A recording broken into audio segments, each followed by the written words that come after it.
Everyone, welcome back to the class. कैसे हो आप लोग? आई होप आप लोग सब अच्छे होंगे और अच्छे से पढ़ाई चल रही होगी। तो चलिए आज का टॉपिक हम देखते हैं। आज का हमारा टॉपिक है वाइटामिन्स। कल हम लोगों ने प्रोटीन्स के बारे में पढ़ा था कल के वीडियो में, और आज हम लोग वाइटामिन्स के बारे में पढ़ेंगे। ठीक है, तो चलिए स्टार्ट करते हैं। Vitamins are essential for the growth and maintenance of our body. तो इसका फर्स्ट जो इम्पोर्टेंस हो गया वो क्या हो गया? ये एसेंशियल होता है किस चीज़ के लिए? ग्रोथ एंड मेंटेनेंस के लिए। हमारे बॉडी में ग्रोथ एंड मेंटेनेंस के लिए इम्पोर्टेंट होता है कौन? वाइटामिन्स। ठीक है। सेकेंड इसका जो है वो है vitamins do not provide energy. ये हमें एनर्जी प्रोवाइड नहीं करवाता। ये तो सोचने वाली बात हो गई कि ये एनर्जी प्रोवाइड नहीं करवाता, तो फिर इसका इंपॉर्टेंस क्या है? ये मेंटेनेंस एंड ग्रोथ में कैसे हेल्प करता है? तो ये क्या करता है? It help in the proper utilization of other nutrients such as carbohydrates and fats. ये अदर जो न्यूट्रिएंट्स होते हैं उसका हमारे बॉडी में प्रॉपर यूटिलाइजेशन करने में हेल्प करता है। ठीक है, जैसे कार्बोहाइड्रेट्स एंड फैट्स हैं उसका। ठीक है, तो ये हेल्प करता है। नेक्स्ट जो हो गया वो ये है कि our body requires vitamins A, C, D, E, K and B complex. ये सारे वाइटामिन्स के नाम है जो कि हमारे बॉडी के लिए रिक्वायर्ड होता है। ए, C, D, E, K and B complex. ये भी विटामिन्स के ही नाम है, विटामिन बी कॉम्प्लेक्स। ठीक है, तो ये सारे रिक्वायरमेंट्स हैं। नेक्स्ट जो है, our body can make only 2 vitamins. हमारा बॉडी सिर्फ 2 विटामिन्स का निर्माण करता है, vitamin D and K. D and K का। So other vitamins must be present in our food. चूंकि हमारे बॉडी में 2 ही विटामिन्स का निर्माण होता है, डी और के का, इसके अलावा जितने भी ए, सी, ई एंड बी कॉम्प्लेक्स बच गए, ये सब हमें फूड जो हम भी इंटेक करते हैं ना, उससे हमारे बॉडी में आता है। ठीक है, उसके बाद है the B complex vitamin is a mixture of several water soluble vitamins. ये जो बी कॉम्प्लेक्स वाइटामिन्स है ये मिक्सचर है, बहुत सारे वाटर सोल्यूबल वाइटामिन्स का ये मिक्सचर होता है। और कौन कौन से इसमें आते हैं? बी कॉम्प्लेक्स में कौन कौन से वाइटामिन्स आते हैं हम लोग देखते हैं थोड़ा सा। इसमें B1 आ जाता है, B2 आ जाता है, B4, B6, B9 and B12 भी आता है। ये सब मिलकर के विटामिन बी कॉम्प्लेक्स का निर्माण करते हैं। ठीक है, vitamin C is destroyed by heat during cooking. जब खाना बनाया जाता है, जो विटामिन सी, जो कि जितने भी साइट्रस फ्रूट होते हैं, खट्टे फल वगैरह होते हैं, उसमें विटामिन सी पाया जाता है। तो जब उसको गर्म किया जाता है ना कुकिंग के टाइम पे, तो वो नष्ट हो जाता है। ठीक है, तो that is why our diet must consist of raw fresh fruits and half cooked vegetables. इसलिए हमारे बॉडी को विटामिन सी तो चाहिए होता है। ये हमारे स्किन के लिए, हमारे हेयर के लिए बहुत ही अच्छा होता है। ठीक है, तो हम क्या करेंगे उसके लिए? कुछ रॉ फ्रूट्स वगैरह खाएंगे जिसमें कि विटामिन सी हो, उसे बिना पकाए हुए खाएंगे, जिससे विटामिन सी का जो रिक्वायरमेंट है हमारे बॉडी में फुलफिल हो पाए। ठीक है, अब विटामिन्स को क्लासिफाई किया गया है इसके सॉल्युबिलिटी के आधार पे। किसके आधार पे? सॉल्युबिलिटी के आधार पे, घुलनशीलता के आधार पे विटामिन्स को क्लासिफाई किया गया है। Water soluble vitamins and fat soluble vitamins, इसको 2 भागों में क्लासिफाई किया गया है। देखते हैं हम लोग कौन कौन से 2 पार्ट हैं। एक तो हो गया water soluble vitamins, and second जो हो गया हमारा, ये हो गया फैट सॉल्युबल। इसको ऑयल सॉल्युबल ही बोल सकते हो, फैट सॉल्युबल विटामिन्स। ठीक है, सॉल्युबिलिटी के आधार पे इसको 2 भागों में कैटेगराइज किया गया है।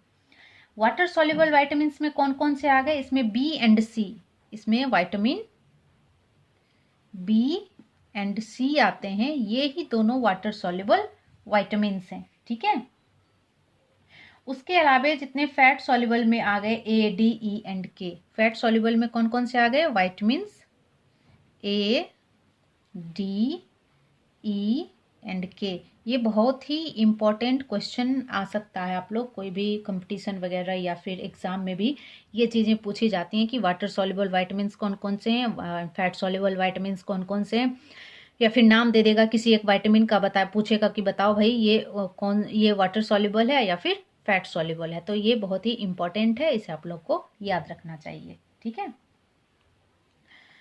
तो कुछ अब हम लोग वाइटामिन्स जो है उसको देख लेते हैं, उसका क्या फिजिकल एक्शन होता है हमारे बॉडी में और क्या सोर्सेज उसके हैं, वो हम लोग थोड़ा सा देख लेते हैं वन बाय वन करके। तो फर्स्ट हमारा ले लेते हैं विटामिन ए को। ये कैसा विटामिन है? पहली बात तो ये फैट सॉल्युबल विटामिन है। ये क्या करता है? ये ग्रोथ में हेल्प करता है, हमारे बॉडी के ग्रोथ में हेल्प करता है, एंड नॉर्मल नाइट विजन में भी ये हेल्प करता है, मतलब हमारे आंखों के लिए बहुत ही अच्छा होता है। ठीक है, विजन में ये हेल्प करता है।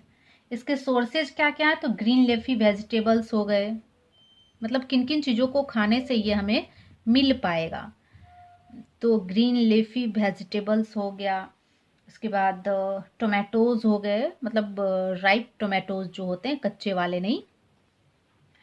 उसके बाद पंपकिन हो गया, ये सब में विटामिन ए पाया जाता है, ये सबको खाएंगे। या कैरोट हो गया, कॉड लिवर ऑयल हो गया, ये सब खाएंगे तो हमें विटामिन ए मिलेगा। ठीक है, नेक्स्ट है विटामिन डी। ये नॉर्मल ग्रोथ हमारे दांत, और ये किस में हेल्प करता है? Growth of teeth and growth of teeth and bones. ये हमारे हड्डियों के ग्रोथ में और टीथ के ग्रोथ में हेल्प करता है और उसे हेल्दी बनाए रखता है। ये हमें मिलता किन किन चीज़ों में से है? तो मिल्क हो गया,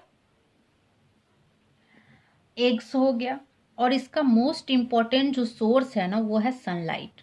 सनलाइट अगर आप प्रॉपर मात्रा में ले रहे हो, उसका सेवन कर रहे हो सूर्य की रोशनी का, तो आपके बॉडी में विटामिन डी की रिक्वायरमेंट जो है वो कंप्लीटली पूरी हो जाएगी। ठीक है, नेक्स्ट आता है विटामिन ई। ये नॉर्मल रिप्रोडक्शन के लिए इम्पॉर्टेंट होता है हमारे बॉडी में। ठीक है, और ये हमें मिलता किन किन चीज़ों से है? तो ये हमें ग्रीन लीफी वेजिटेबल से मिलता है। उसके बाद बटर हो गया, बटर में भी विटामिन ई होता है। टोमेटोज में भी होते हैं, व्हीट जर्म ऑयल में रहता है। ठीक है, जर्मिनेटेड ग्राम जो अंकुरित चना होता है उसमें भी ये रहता है। तो विटामिन ई के स्रोत ये सब हो गए। अब आता है विटामिन के। ब्लड क्लॉटिंग इसका मोस्ट इम्पॉर्टेंट रोल है। ये किस चीज़ में हेल्प करता है? तो ये ब्लड क्लॉटिंग में हेल्प करता है। जैसे कि हमारे बॉडी में कहीं पे भी कट गया किसी चीज़ से, तो ब्लड दिखते हो निकलना स्टार्ट हो जाता है, तो वो जो जम जाता है ना, रक्त निकलना, ब्लड जो बंद हो जाता है, ब्लड का जो क्लॉटिंग होता है वो विटामिन के मदद से ही होता है। ये जिसके बॉडी में कम रहता है ना, तो उसके बॉडी में उसे एक बीमारी हो जाती है इसमें कि अगर उसके बॉडी में कहीं पे भी कट हो गया तो ब्लड लॉस उसका रुकता नहीं है। तो ये बहुत ही डेंजरस सिचुएशन है। तो ये मोस्ट इम्पॉर्टेंट विटामिन है हमारी बॉडी के लिए। ये हमें कहाँ से मिलता है? एग यॉक में, अंडे का जो पीला वाला भाग रहता है उसमें, कॉलीफ्लावर में रहता है ये, मतलब इसका स्रोत है वो। कैबेज हो गया, उसके बाद टोमेटोज हो गया, है ना।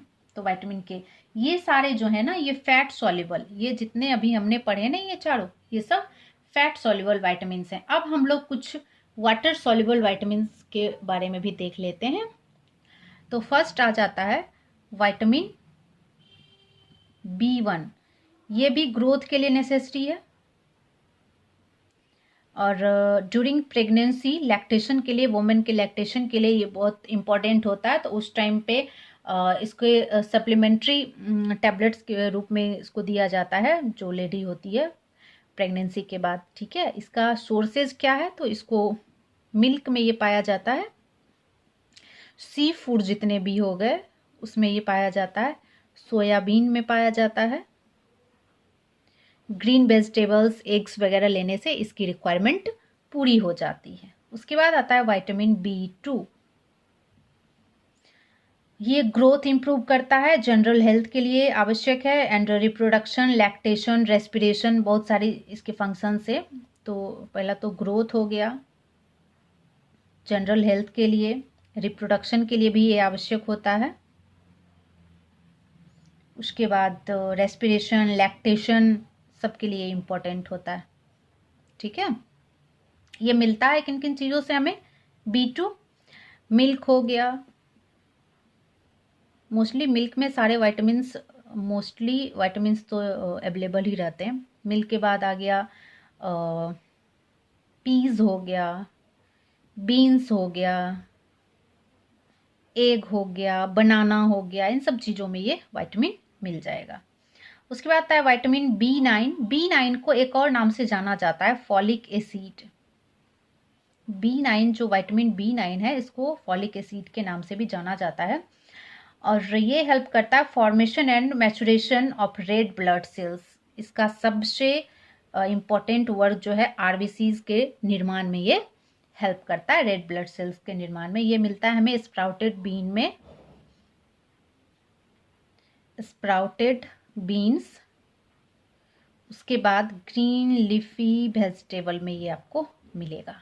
ठीक है, उसके बाद आता है विटामिन B12,